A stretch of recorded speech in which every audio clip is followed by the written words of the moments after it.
O sea, como corresponde, uno se prepara más o menos para las entrevistas que va a hacer, pero de repente me aparece una sorpresa que es jugó en las inferiores de All Boys. Y ahora ya siento que, bueno, tenemos un montón de temas para conversar. Yo puedo dar fe de que es un muy buen futbolista. Ahí va. Sí. Estamos hablando de Itai Espero Hackman. que mejore economista. Es diputado nacional por la Ciudad de Buenos Aires del bloque Unión por la Patria. Encabeza la lista de diputados nacionales de Fuerza Patria en la Ciudad de Buenos Aires. Es economista, es docente, es referente de Patria Grande. Y ahora, además, sumamos este dato. Podemos que decir es futbolista desocupado, podemos decir, porque llega como el contrato, futbolista, si llega el contrato, llega. Pero consiguió otro laburo. Itai, gracias por venir. Hola, ¿cómo andan? ¿Todo ¿Qué bien? tal? Bien. ¿Viste esa propaganda que era algo así como futbolista que trabajan de otra cosa? ¿no? Claro. Claro. Yo sigo diciendo, en medio que todos los chabones. Voy a cumplir 45 El años. 99%. Claro. Yo soy futbolista desocupado. O sea, si me quieren contratar, Acá yo estoy. Claro. ¿Cómo andan bien? Bien, me quiero sacar de encima, ya sé que ya hablaste de esto, pero me quiero sacar de encima un tema que es para mí tan ridículo como preocupante, te diría, que apareció en esta campaña que realmente no me lo esperaba, no sé vos, que es el cuestionamiento te diría, porque sos judío, Sí. porque naciste en Israel. Sí. No me la esperaba para nada. Además porque, está bien, ahora estoy encabezando la lista y obviamente eso me da más exposición, pero yo soy diputado nacional hace 6 años ya. Y judío desde que nací, Y claro, exacto, tengo mis posiciones sobre quiero decir, no es Israel. que, Ya era judío cuando me votaron antes. Claro, o sea, ¿viste? Claro. Ya había nacido ya cuando me votaron la primera vez. No, a ver. Ya había nacido, me gusta. Claro, Vamos ¿viste? con eso. Pero, digamos, me lo trato de tomar un poco en joda. Y sí. Porque ayer lo contaba en otro medio que fui, que me preguntaron. La verdad que no le quiero dar mucha entidad y en las redes sociales trato de no contestar y eso, pero igual agradezco que me lo pregunte porque puede haber gente distraída que vea alguna cosa. Mi hijo se fue en el 76 en Argentina, mi hermano y yo nacimos allá en Jerusalén. Mi hijo volvió en el 83. Exiliados tus viejos. Yo tenía 6 meses. Que yo sepa, a esa edad todavía no se hace el ejército, pero por ahí estoy desactualizado. Sí. Bueno, no sabemos cómo son las formaciones. ¿En qué momento Hoy. te agarra el Mossad y te Tal empieza cual. a formar? Así que. Tal cual, sí. Capaz me entrenaron los primeros 6 Sí, meses de vida claro. y ya me metieron un chip. No, bueno, y después fuimos a vivir a Italia, bueno, pero y toda mi vida acá, hice la primaria, la secundaria, la universidad. Nunca más volví, ni siquiera, no sé, a pasear o por algún otro motivo. No solo no hacer el ejército, ¿me entendés? Sí. Tipo, o sea, entonces, de repente apareció una foto, habrán hecho con inteligencia artificial con algo, donde aparece mi cara. A mí me pareció tan burdo que asumí, quizás equivocadamente, que nadie va a pensar que eso es real. Está difícil la cosa con eso. La subió una persona que, por lo menos en los últimos años, diría que prácticamente cobra un sueldo para difamar por Twitter gente, en particular a el principal referente de la fuerza política al que yo pertenezco, Juan Grabois. Puedes mirar sus redes sociales, hace por lo menos 4 años se dedica sistemáticamente a eso. Ayer incluso el videito que subió tenía el cosito de promocionado que te pone Twitter. Ajá. O sea, está poniendo guita. Se le O sea, puso vista. o sea, yo no sé, viste, de dónde viene esto, pero ya es una locura. Si te así interpreto y Sí. por lo que vengo escuchando que decís, ni renegás de ser judío, No. ni te parece bien lo que está haciendo hoy el No, gobierno de Israel. Ni hoy ni antes. Yo tengo una posición hace mucho tiempo sobre este tema de condena. Obviamente ahora estamos en una situación extrema por el nivel del costo humanitario de esto, ¿no? Digamos, de la masacre que está viviendo en Gaza. Pero históricamente tuve una posición en contra, he participado en movilizaciones, o sea, obviamente que hay un sector que yo creo que es minoritario. La sociedad argentina para mí no es una sociedad antisemita, no para nada, pero hay sectores chiquitos en donde asocian judío pro Israel, judío igual sionista, bueno, entonces automáticamente te ponen ahí. Además Sí, de todas o las no, cosas. y son nazis, con eso estamos Y también. toda la cosa conspirativa. Sí, me preocupa, porque en las redes sociales recibí de sectores, vamos a decir, de derecha, votantes seguramente de Fargosi en las próximas elecciones, que además, Bueno, hablando de nazis. pero también de algunos de nuestro campo, ¿no? Y de los que se identifican con el peronismo o con otro campo. ¿Hablas de Luis Delía? No, Luis Delía es el que subió esto, el que lo promueve. el que promovió esto originalmente, al que me refería antes, ¿no? Pero mucha gente, muchos militantes de una agrupación en particular del campo del peronismo, Bien, muy insistente con este tema. Entonces eso me preocupa, ¿no? Porque caló en un pequeño sector de nuestras filas. Pequeño, insisto, no quiero sobredimensionar esto, no creo que... Un pequeño sector de nuestras filas caló esta onda medio... Vamos a hacer una interpretación del nacionalismo. Viste que la tradición nacional tiene muchas interpretaciones. Sí, y claro. una tiene un filón de que lo nacional es sinónimo de una cosa medio fascistoide, medio ¿no? Antimigrante, antijudía, etcétera, ¿no? Sí, No es la medio única. porque te tapas un ojo. No, No, y además que hay otras. Además es que es excluyente, lo cual automáticamente lo transforma en antiperonista. Que Bueno, es raro. Sí. Hay otras, obviamente, interpretaciones y reivindicaciones del ser nacional y de lo nacional popular. Claro. Pero entonces, en el último tiempo caló en un sector de nuestras filas minoritario, insisto, esta otra perspectiva, y eso obviamente me preocupa, más allá de mi persona, ¿no? Pero bueno, no lo quiero sobredimensionar. No, está bien, pero me quería sacar esto encima porque realmente no puedo creer, o sea, creí que íbamos a poder dialogar exclusivamente de política y de repente, bueno, se metió otro tema. ¿Empezamos por ayer? ¿Te parece bien, Nico? Vamos a empezar por ayer, que pasaron un montón de cosas. El Congreso parece ser un lugar, no hay muchos escenarios a donde está pasando esto, parece ser un lugar donde se le pueden discutir algunas cosas al gobierno. Sí, bueno, ayer fue una sesión muy importante, muy importante. Logramos algunas cosas, como siempre, algunas batallas las ganás, otras las perdés. Estuvimos muy cerca de lograr la insistencia en el aumento de los jubilados, pero logramos la insistencia en discapacidad, logramos aprobar el tema de los ATN, entonces, y se vio también la fragilidad del esquema político que gobierna la Argentina. En el medio de la sesión se rompió el bloque de la Libertad Avanza, ¿no? Estaban desesperados, comprando voluntades de distintos sectores, con las cuales algunas llegaron, por ejemplo, a que no logremos aprobar la ley, insistir en la ley de que aumenta las jubilaciones y el bono.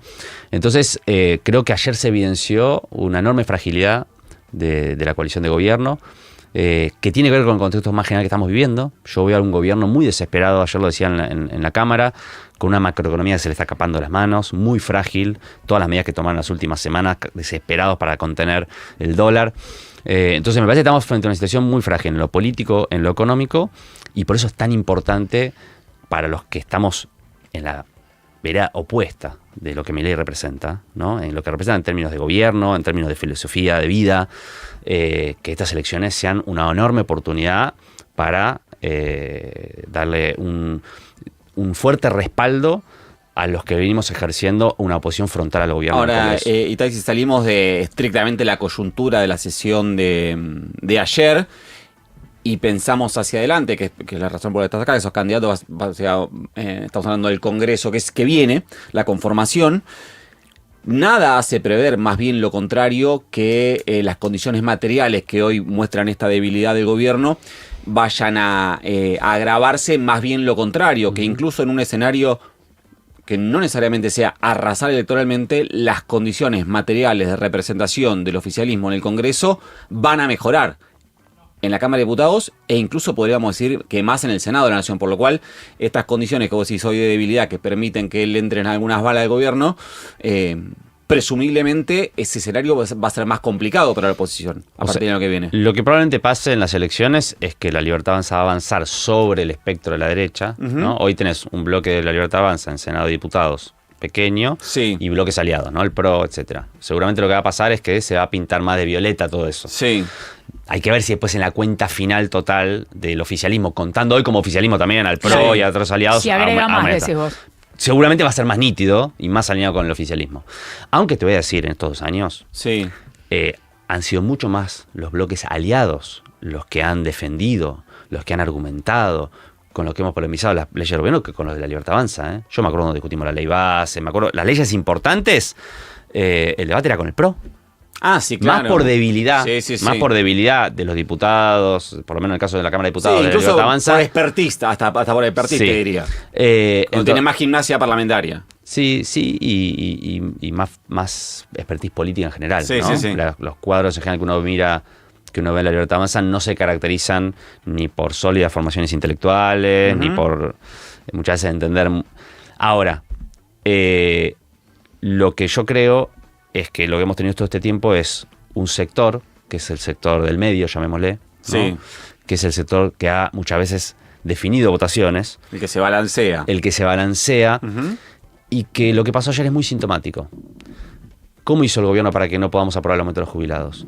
Compró voluntades de gente que especula hasta el último minuto para ver si vota a favor de los jubilados o vota a favor del gobierno, ¿en función de qué?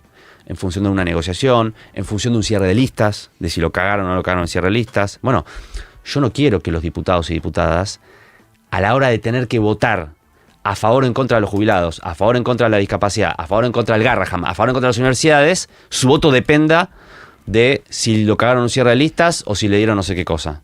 Quiero que diputados y diputadas que representen esos intereses dentro del Congreso. Entonces, me parece que lo que Fuerza Patria le propone a la sociedad en estas elecciones es, loco, votá diputados y diputadas, votá senadores y senadoras que sabés que van a representar esos intereses en el Congreso, no que van a estar especulando hasta el último momento a ver en función de qué negocian, ¿no? Me parece que eso es lo que está en juego. Entonces, posiblemente tengamos un Congreso más nítido, quizás, ¿no? Sí. De dos bloques más grandes, cada uno, más polarizados, si querés. Sí. Pero bueno, me parece que va a reflejar mejor qué es lo que hay en la sociedad. Porque ¿a quién representa a esos que están en el medio que especulan hasta el último momento? ¿A quién representan realmente?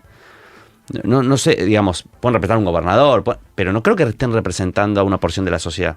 La sociedad hoy está dividida, si querés, entre los que nos oponemos frontalmente a esto y los que bancan, ¿no? Ahora, me agarro Entonces, de- hay gente que está haciendo un negocio político y me parece que no está representando a nadie. Me agarro eso que decía Citae, porque nosotros lo hemos discutido mucho acá en este programa durante todo lo que fue el cierreísta respecto al planteo público abierto que hacía Juan Graboy sobre la conformación de las listas y el desafío que tenía el peronismo de no volver a caer en el riesgo de la moderación o de representantes o de acuerdos que después terminan con diputados y diputadas que no convalidan dentro del Congreso las razones por las cuales lo votaron, que siempre me pareció entendible. Ahora, la pregunta es si el resultado de cierreístas efectivamente fue eso. Yo... No estoy hablando solo de Lamba, ¿eh? No. Yo creo que, a ver, siempre hay de todo. Ujú. Creo que en términos generales, políticamente, expresa una síntesis bastante representativa de lo que es la fuerza política. En nuestro caso particular, nosotros estamos haciendo un planteo político que creo que en buena medida, nunca es un 100%, en buena medida se cumplió, ¿no? De que las listas expresen, obviamente, la diversidad que forma nuestro espacio, pero también que expresen con nitidez un posicionamiento político frente a Milei. Yo creo que hay que endurecer la línea de oposición contra Milei. Creo que las listas representan eso. Creo que hay una buena combinación de experiencia y renovación. Nunca la renovación es 100% renovación. Incluso te diría, no es deseable que sea así. A veces por ahí se interpretan porque uno va, tiene una línea, porque quiere torcer en una sentido de dirección en la coalición, y parece que cuando uno dice renovación quisiera tirar a todo lo, como se dice, ¿no? Los viejos parlamentarios. No creo que sea deseable eso. No creo que sea siempre la renovación es un mix, ¿no? Una síntesis entre nuevas representaciones y representaciones. Sí, nunca el reemplazo es total. No, insisto, no es deseable que sea total, ¿eh? Yo no quiero que sea total, quiero que haya una combinación. Y me parece que las listas reflejan bien esa combinación. La de la provincia de Buenos Aires y la de la capital, creo sin dudas. Después hay que ir provincia por provincia, viendo cómo se cerró en cada lugar. Pero yo estoy conforme, creo que expresa bien. Y creo que Fuerza Patria es claramente la fuerza que representa con más coherencia política, la oposición a Milei hoy, ¿no? Porque estamos en un momento donde lo que tenemos que fortalecer es la fuerza de la oposición, pero también la posibilidad de construir una alternativa, ¿no? Claro. Porque acá la discusión hacia el 2027 es qué alternativa le ofrece Fuerza Patria a la sociedad. Y nosotros tenemos el desafío de construir una alternativa de gobierno, ¿no? El desafío de construir un programa, de contarle a la sociedad qué vamos a hacer con el Fondo Monetario Internacional y la deuda, qué vamos a hacer con las áreas de déficit que funcionan mal del Estado, con la educación, con la salud, qué vamos a hacer con el tema de la vivienda, cuál es nuestro modelo de desarrollo económico alternativo. Y además creo que lo tenemos que hacer, entre otras cosas, porque Milei es resultado, en parte, de una experiencia fallida. De que eso no pasó. ¿No? Entonces, eso fuerza, eso tiene que ser fuerza patria. Sí. Hacia ahí estamos caminando. Hoy es una elección legislativa donde obviamente nuestro principal rol es de oposición, pero nosotros no queremos quedarnos en un rol de oposición. Ujú. Queremos ser alternativa. Y además vamos a tener que ser alternativa. Porque mi visión, por lo menos, es que este proceso que estamos viviendo difícilmente se pueda sostener. Ni en términos económicos ni políticos. Todos los escándalos de corrupción que estamos viendo en estos días, lo de ayer, que fue un escándalo, más el modelo económico, yo no le veo sostenibilidad, ¿no? Entonces, es más, diría, nos tenemos que apurar porque nos va a tocar gobernar más pronto que tarde y más vale que en vez de repetir la experiencia fallida del Frente de Todos, donde llegamos al gobierno sin saber muy bien, ¿no? Sin ponernos de acuerdo del todo qué íbamos a hacer, acá tengamos mucha claridad hacia dónde hay que ir. Pero a ver, ayúdanos a caracterizar un poquito el momento del peronismo. Se habló mucho del valor de la unidad, Grabois planteaba esto de, bueno, no sé, capaz no, pues incluso lo había planteado primero Ofelia. Hay una cosita, un fetiche con el tema de la renovación que me parece que no es el kit de la cuestión, porque la cosa en definitiva es cuál es el discurso, qué es lo nuevo del discurso, en todo caso, lo distinto respecto de lo que viene sucediendo, pero en la práctica Patria Grande se impuso bastante en la negociación para este cierre de listas. Vos sos la prueba de esa situación. Entonces te pregunto... ¿de qué da cuenta ese cierre o estas listas? Si quieres en el AMBA, en tu ámbito, ¿de qué da cuenta? ¿Qué es lo que describe del peronismo hoy? ¿Y en qué punto está el peronismo para pensar en ese programa de acá 2027? Yo sigo pensando que la unidad es un valor importante, pero no es un valor en sí mismo, ¿eh? Y creo que te diría que a cualquier dirigente peronista que le preguntes te va a decir algo más o menos parecido, ¿eh? Creo que el balance compartido de lo que salió mal del Frente de Todos es bastante común. Después podemos tener matices, pero digo, en general creo que es bastante común, que es, tener un programa no es amontonarnos, esconder las diferencias, no sintetizarlas, ¿no? Eso no funcionó. Ahora, obviamente la unidad es un valor. La unidad es un valor en la medida en que nos permite ir caminando en una unidad de concepción, en ir construyendo un proyecto común, y en la medida en que podamos expresar una síntesis, ¿no? Nosotros tenemos un montón de... Nosotros armamos... Le llamamos un plan de desarrollo humano integral, ¿no? Que es un libraco así, que tiene un montón de propuestas. Bueno, es una. Hay otros espacios que tienen otras, y lo que tenemos que hacer es sintetizar. Y esa síntesis va a ser superadora, ¿no? Nadie tiene la verdad revelada, ¿no? Ni nosotros, ni otros espacios. Lo que sí te digo es, mi candidatura no es el resultado ni de una imposición, ni siquiera de una negociación, ¿eh? En mi caso fue una propuesta que nos hicieron considerando el perfil que era necesario para encarar esta elección. Creo que el consenso que hubo en el espacio es que mi condición de economista, fundamentalmente para discutir la situación de lo que está pasando con el gobierno de Milei y también por mi experiencia parlamentaria, podía ser una buena cabeza de lista para dar esos debates. Pero si bien siempre hay un componente en cualquier lista de, bueno, cómo contenés a todos los sectores, en el caso, por lo menos de la Ciudad de Buenos Aires, que conozco más, no tuvo que ver con eso, ¿no? Y creo que la lista de la Ciudad de Buenos Aires expresa bastante esa síntesis, esa diversidad. Tenemos a Mariano Recalde como candidato a senador, ¿no? Que es un compañero con mucha experiencia y que además va por su segundo mandato y que dio batallas muy importantes en el Senado de oposición a Milei. Y en la lista de diputados que encabezo yo está segunda Kelly Olmos, que es una compañía con larga trayectoria, una militante peronista de muchos años, que además fue ministra de Trabajo. Tenés a Santiago Roberto, que es un compañero vinculado al movimiento obrero, y tenés a Lucía Cámpora, que es una piba de 34 años, que viene de la militancia primero universitaria, y que expresa una parte de la... Entonces, vos ves esa lista y ves una diversidad, ¿no? Entonces, yo estoy bastante conforme en ese sentido. Creo que estamos en un momento, vamos a decir, ¿en qué momento estamos? Estamos en un momento de procesar la derrota, procesar la experiencia fallida al Frente de Todos, de reelaborar, ¿no? De reelaborar las ideas, de reelaborar nuestro programa. No hay que tenerle miedo, para mí, a abrir la cabeza y repensar cosas, ¿no? Sin renegar de nuestras tradiciones, de las cosas que se hicieron bien en el pasado, pero también abriendo a nuevas discusiones. Creo que incluso, si me apurás, Cristina probablemente, que siempre habla de los 12 años, etcétera, es la que más viene dando discusiones novedosas en el último tiempo. Sí, por no decir, ¿no? Casi que la Digo, única. para romper con esta idea de los prejuicios, ¿no? Cristina, que es la que obviamente más asociada está con la mejor experiencia de gobierno de lo que va de este siglo, es la que muchas veces está abriendo debates nuevos. Sí. ¿no? Pues llega el momento de elegir los candidatos y ahí más o menos. Bueno, depende, porque las listas para mí de estas elecciones a lo que ver tuvo también. Pero lo que quiero decir es abriendo discusiones nuevas sobre cómo funciona el Estado, sobre cuestiones económicas. Entonces, estamos en ese momento. Obviamente no vamos a, o sea, de acá a las elecciones va a estar escrito y sintetizado cuál es el programa con punto y coma del peronismo. No, obviamente es un proceso. Sí. Creo que estamos iniciando ese proceso y yo tengo mucha expectativa de que lleguemos al 27. Con el punto y la coma.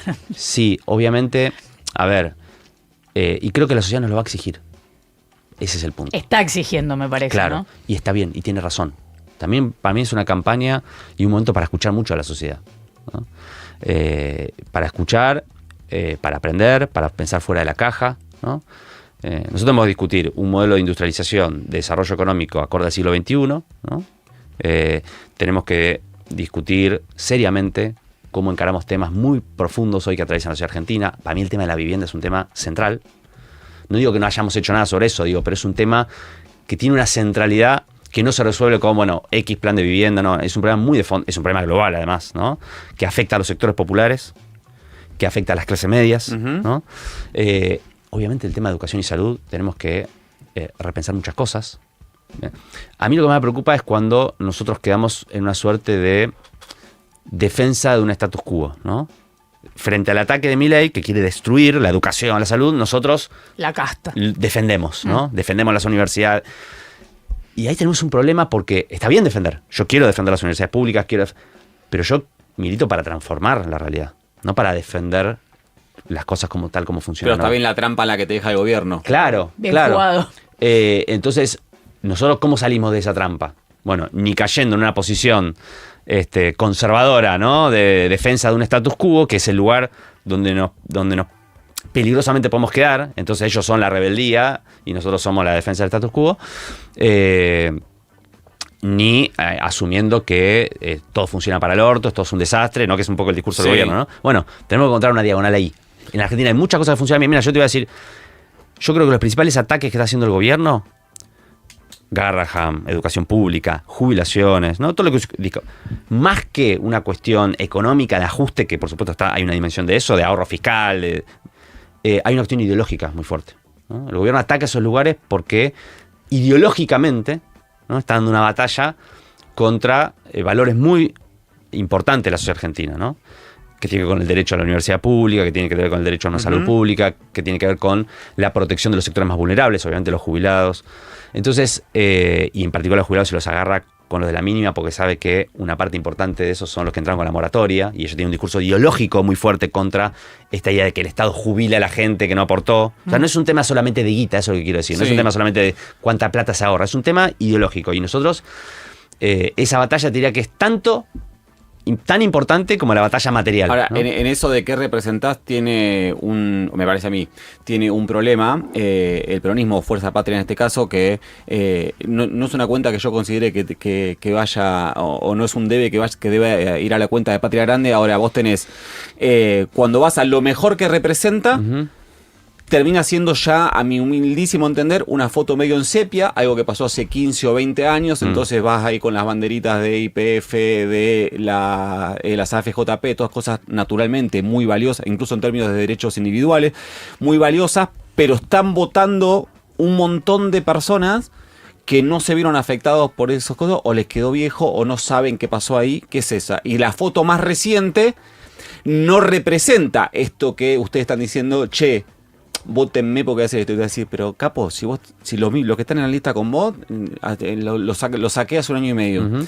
Entonces, ¿cómo se sale de eso? Si lo mejor quedó viejo y no parece haber una renovación en la presentación, y lo peor está muy fresco todavía. Sí, a ver, que hay una generación que no vivió, obviamente, los gobiernos de Néstor y Cristina, que su experiencia vital es Macri-Alberto, ¿no?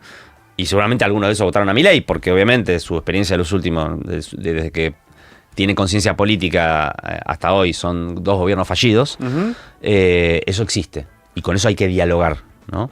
Por supuesto, ¿solamente vamos a dialogar contándole que antes hubo algo que fue mejor? No, tampoco hay que dejar de contarlo, porque eso existió y está en la memoria. Si no está en la memoria vital de esa persona que por ahí hoy tiene 25 años porque no lo vivió, lo vieron sus padres, lo vieron sus primos. Es decir, eso está en la sociedad argentina. Yo de ninguna manera creo que eso es algo que esté muerto o que haya que guardar en un cajón, para nada. Como está en la memoria argentina, lo que pasó a lo largo de toda nuestra historia, ¿no? Porque el kirchnerismo creo que fue una suerte de revitalización de un proyecto nacional popular, ¿no? Que tiene larga data en nuestro país, ¿no? Y eso está en la memoria del pueblo argentino. Ahora, obviamente que solo con eso no alcanza, ¿no? Está claro. Ahora, me parece que también nosotros tenemos que dar cuenta de fenómenos nuevos, ¿no? Es decir, ¿cómo se dialoga con esa juventud? ¿Cómo se dialoga con esos sectores que su única experiencia vital ha sido 2 gobiernos fallidos, que a lo mejor hoy se sienten atraídos por Milei porque patea un poco el tablero? Aunque creo que rápidamente esa expectativa se va a ir difuminando por los resultados de la política económica, etcétera. Bueno, yo creo que dando cuenta nosotros también de que hay fenómenos nuevos. Por ejemplo, el tema del trabajo, ¿no? Muchas veces... Te iba a decir eso. Bueno, nosotros muchas veces tenemos un discurso que es correcto, pero que no le habla a todo el universo. Le habla a la mitad. Y cada vez a menos. Cada vez en un momento Bueno. el discurso le sigue hablando a Pedro Picapiedra, que es el tipo que sale de la casa con la valijita, comienza, se sube al auto, va a una fábrica, vuelve, es como... Bueno, sí. No pasa entonces, más. Está entonces- gremiado, tiene paritaria, está en blanco, son cada vez menos. Correcto.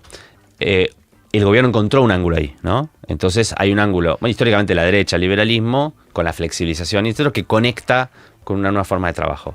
Nuestro desafío es que dar cuenta de esas nuevas formas de trabajo, o de las múltiples formas de trabajo que hay en la sociedad argentina, no implique naturalizar o aceptar que eso sea precarización, ¿no? Que eso sea no tener derechos. Que no tener derechos no es algo positivo, ¿no? Que es un poco lo que la derecha. La derecha te dice, el problema es que hay demasiados derechos, entonces hay que sacarle a los que tienen demasiados derechos, aguinaldo, vacaciones, hay que sacarle a esos para flexibilizar. Nosotros tenemos que decir lo opuesto. Ahora, lo opuesto no es que todas las personas que no están bajo una relación de dependencia clásica van a pasar a estar, sino que es cómo dotás de derechos a gente que hoy trabaja en formas distintas a la forma clásica de trabajo en relación de dependencia. Es entre la discusión Cuenta entre más derechos propistas. o nuevos derechos. Exacto, Claro, bueno. podés seguir cuentapropismo. teniendo ese laburo, pero con más derechos. Correcto.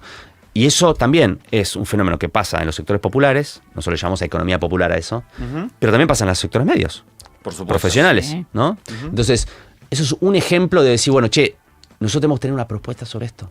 Tenemos que tener una propuesta sobre esto. Y me parece que de esa manera podemos ir dialogando con sectores que pueden haber sido esquivos en los últimos años con nosotros. Y después creo que hoy hay un sector de la sociedad que todavía tiene expectativas en Milei, no porque esté mejor que hace 2 años. O sea, yo honestamente descreo de que haya mucha gente que hoy sienta que está mejor que hace 2 años. Pero no que le abandona cuesta- esa esperanza. Hoy le cuesta mucho más llegar a fin de mes, no puede pagar las cuentas, o sea, la vida se complicó muchísimo. Pero todavía hay un sector que dice, bueno, pero ahora va a venir la parte buena. Esto con Macri ya lo vimos, ¿no? Con Macri ya lo vimos. Era, bueno, había que pasar la parte dura, la parte que duele, porque había que ajustar las cuentas, y ahora va a venir la parte buena. Como yo creo que eso no va a pasar. No va a venir ahora la parte buena, no va a venir la parte donde aumenta el empleo. Ya pasó, nosotros aprobamos... nosotros votamos en contra, digo, pero el Congreso aprobó la ley base que hacía una moratoria a los empleadores para que puedan contratar nuevos trabajadores sin pagar un montón de medidas, y el empleo cae, no sube. Flexibilización laboral para, O sea, para mejorar la cantidad de empleo, intento número 1000. Claro, No funciona, exacto. extraordinario. Qué sorpresa. Que además es lo que viene haciendo la Argentina hace 30 Por años y no supuesto. funciona, pero todas las promesas del gobierno, si no, bajamos impuestos, todo no funciona, no va a funcionar. La economía está entrando, te diría, en un desfiladero recesivo, no viene cayendo la actividad económica estos meses. Si vos mirás cómo está la actividad económica, lo único que crece es el agro y la minería, cae la industria, cae el comercio, cae la construcción, los salarios están a la baja. Entonces, yo estoy bastante seguro, y además que están endeudando a la Argentina, ¿no? Cada vez más con el FMI, ahora con el sistema financiero, entonces local. Entonces, esto va hacia ahí. Y me parece que esa expectativa que una parte de la sociedad todavía puede tener en Milei, ¿no? Se va a ir difuminando con el tiempo. Entonces, a mí no me preocupa tanto cómo le ganamos a Milei. Me preocupa es qué vamos a hacer cuando le ganemos a Milei, ¿no? Porque lo que nosotros no nos podemos permitir como fuerza política, yo creo que vamos a ser capaces de construir una estrategia electoral, una estrategia de alianzas para ganar. Lo que no nos podemos permitir es hacerlo, como lo hicimos en 2019, y después cuando nos toque gobernar, defraudar, ¿no? a la gente que nos votó, decepcionar a la gente que nos votó. Entonces me parece que hay que ponerle mucha energía a eso. Y en esto de analizar, uy, mirá, se nos hizo retardo. Y en esto de analizar el momento del peronismo y el peronismo de cara a 2027, ¿vos te imaginás que este proceso, estos 2 años que vienen, se va a terminar de definir más allá de la candidatura? ¿Quién lidera el peronismo o no se va a tratar de una persona que lidere el peronismo? Es imposible saber eso. Me preocupan más las ideas y las discusiones políticas que las discusiones de nombres. Creo que cuando las discusiones son simplemente de puja de poder, la sociedad lo ve y eso pero te lo pregunto castiga. De otra manera, ¿se está discutiendo la cabeza del peronismo? No sé. No creo que en estas elecciones legislativas se discuta eso, porque además las listas son de unidad. Insisto, y yo creo que la discusión de acá al 27 es fundamentalmente es encontrar una nueva síntesis política. Después, quien encarne en una candidatura presidencial o en lo que fuere esa síntesis política, no digo que no sea una discusión importante, no digo que no sea una discusión que va a traer dolores de cabeza. Uh-huh. No quiero subestimar esa discusión, pero sería muy negativo que esa sea la principal discusión, ¿no? Me parece que nosotros vamos a poner el foco en la discusión de fondo, que es la discusión política, que es la discusión de ideas, que es la discusión de proyecto. Y después los nombres aparecerán, ¿no? Como aparecen en la historia argentina. A veces son los previsibles, a veces son impredecibles. Eso lo dirá la historia, ¿no? Y eso además lo dirá la gente, ¿no? Tampoco creo de que los nombres se eligen en una mesa, no. La verdad. Quiero hacer por lo menos la última yo, ir a un terreno un poco más incómodo, porque así como recién decía que me parecía razonable el planteo que venía haciendo, sobre todo Juan, pero el espacio respecto a hacia dónde tiene que encaminarse, que ese es el qué.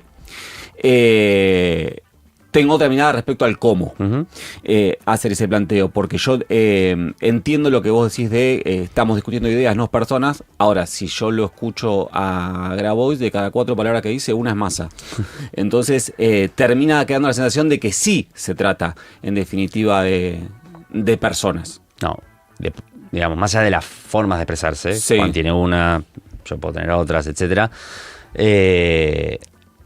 En realidad las personas muchas veces expresan ideas, ¿no? No es un tema personal, no es un tema personal. No, la pregunta la voy a hacer más concreto. Si a la hora de dar la discusión así tan personalizada con dirigentes o con sectores con los que puedes compartir listas, no se pasó 2 pueblos. Bueno, pero creo que lo mismo lo dijo él mismo. Yo creo que la discusión personalizada hay que evitarla, la discusión de nombres.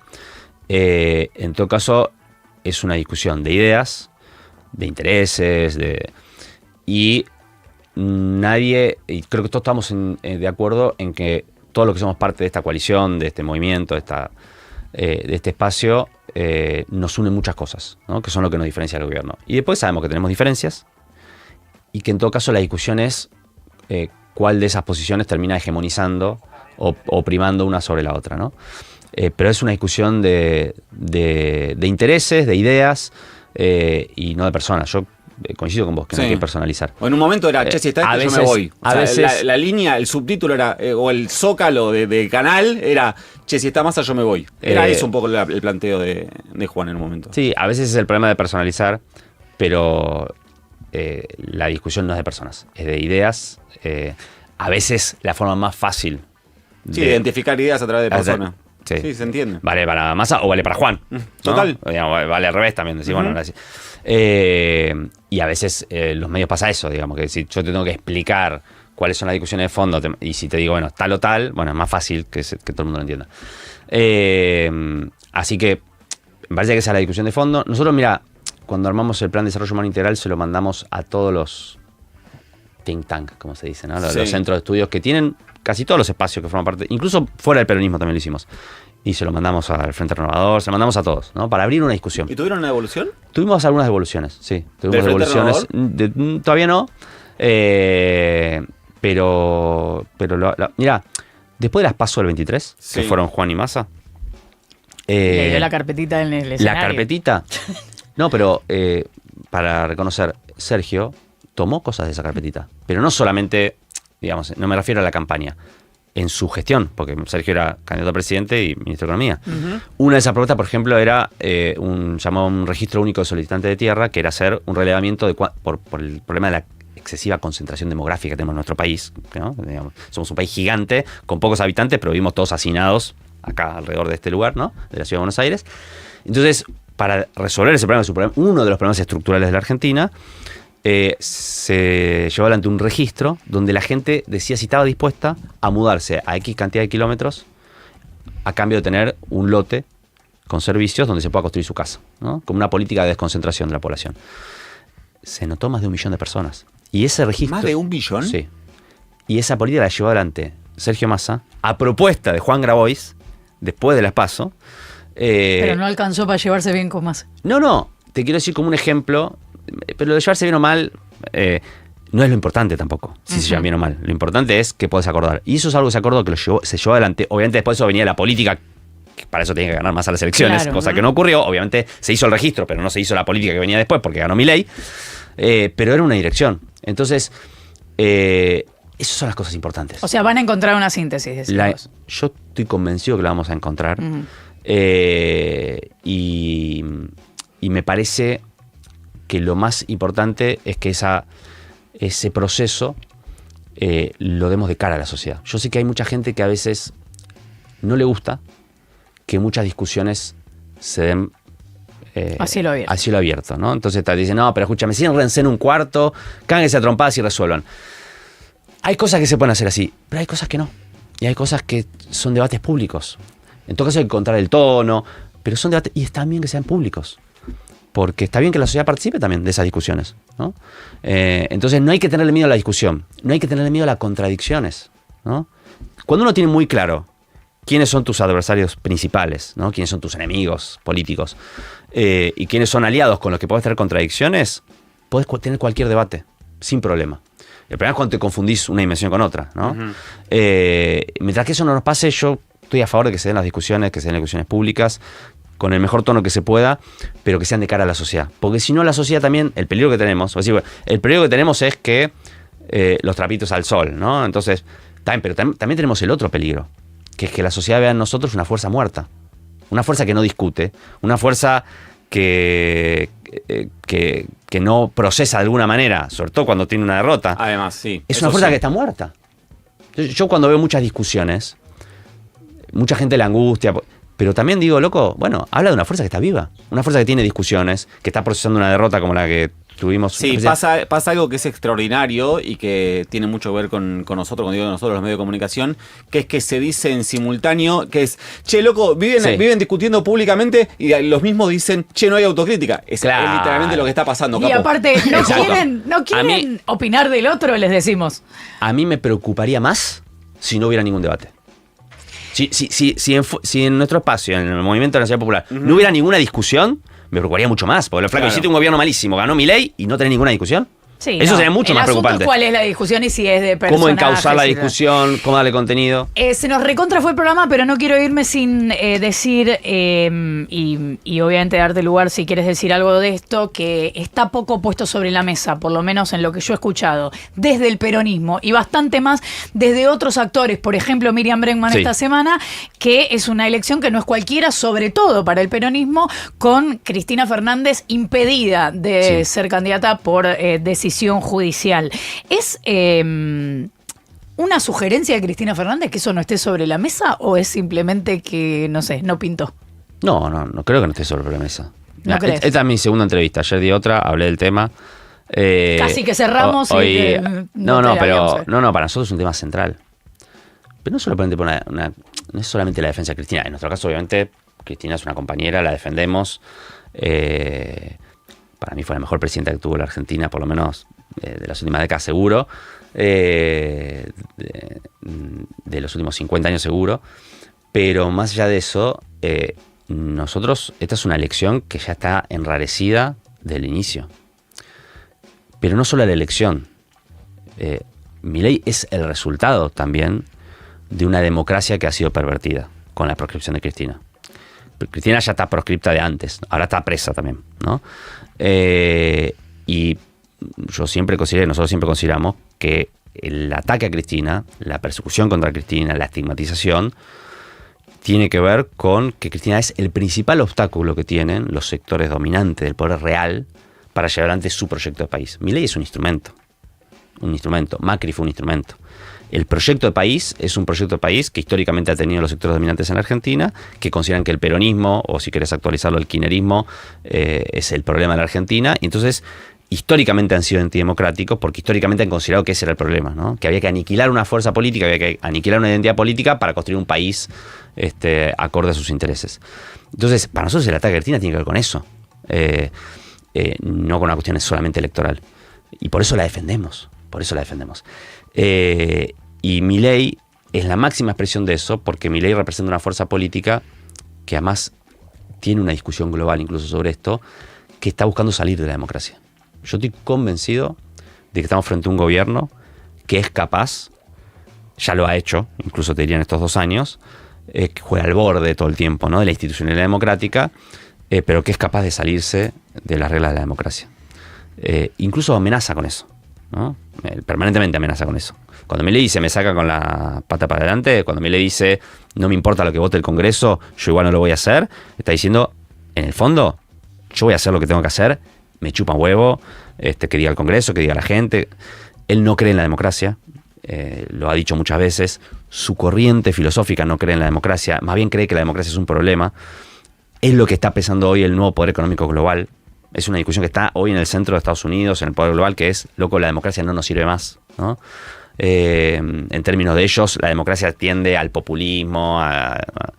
Entonces, no se puede desvincular lo de Cristina de eso, ¿no? Entonces, acá hay una avanzada antidemocrática. Cristina es el epicentro de eso, pero es una avanzada democrática más general. Van por Cristina porque van contra todos. Y para nosotros es un tema central, ¿no? Ahora, nosotros estamos dando la disputa electoral porque creemos que la salida de esto es democrática. Y nosotros queremos ganarle a Milei las elecciones legislativas y queremos ganarle a Milei las elecciones presidenciales. Pero tenemos que ser muy conscientes de que hoy no vivimos en una democracia plena. Por la actitud autoritaria del gobierno y porque Cristina está presa y proscripta. Es Itai Hackman. Itai, chicos, porque vamos a estar mencionándolo meses y meses y vamos a decirlo bien, ya lo aprendimos. Itai Hackman, diputado nacional por la Ciudad de Buenos Aires del bloque de Unión por la Patria, encabeza la lista de diputados nacionales de Fuerza Patria en la Ciudad de Buenos Aires, jugó en las inferiores de Alboy. Así lo vamos a presentar de acá en adelante. Gracias, Itai, por venir. Gracias a ustedes. Uy, se nos fue el programa, nos pasamos. Nos vamos a reencontrar mañana a las 7 de la mañana con un nuevo Hora Dicen. Te quedas en muy buena compañía con Segurola y Habana. Madrugá para que nadie te madrugue. Chau.